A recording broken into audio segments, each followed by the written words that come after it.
namoonni hojii akkana irratti bobba'uu barbaadan karaa salphaadhaan bagatee xiqqaadhaan hojii akkana irratti bobba'uu ni dandeessanii isin jaa. Iddoo kanatti immoo maashinni gartee oomishamu. Akkuma argitan dhaabbanni keenya kinoo kun saamunaa dhangala'aa huccuuti ittiin miicamudha. Inni kunis saamunaa harkaati. Inni kun immoo shaamaan akkuma itti argitan kinoo shaamaan maashinii shaamaa ittiin dalagamu jira. Gatii xiqqaadhaan hanga guddaatti gosa maashinii shaamaa adda addaatu jira.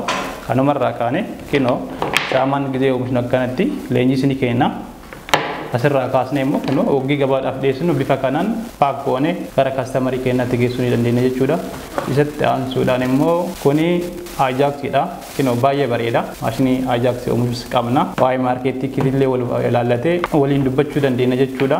Meeshaalee isaallee warra dhiyeessan jira. Kun immoo saamunaa huccuu uffata gogaadha. Maashinii barbaadde hunduma qabna. Nu dubbisuu dandeessan jechuudha. Lakkoofsa asii gaditti isinii kenneni. Galatooma kottaa nurraa bitaa waliin guddanna nu guddisaa jenna. Iddoon nuti itti argamnu Qaallittii buufata konkolaataa Afoo. Namoonni hojii akkana irratti bobba'uu barbaadan karaa salphaadhaan bagatee xiqqaadhaan hojii akkana irratti bobba'uu ni dandeessanii isin jaa. Iddoo kanatti immoo maashinni gartee oomishamu. Maashinni gartee shaamaa oomishu istaandardii gartee biyya alaatiin gartee garaagarummaa hin qabne akkasuma gartee maashina gartee saabuna Ajaxii fi saabuna gartee uffata gartee ittiin miican asitti ni dalaganii akkasuma immoo dhangala'aadha jechuudha. Saabuna gartee dhangala'aa harkaa ittiin dhiqatan asitti oomishan jechuudha. Asitti dalagan jechuudha.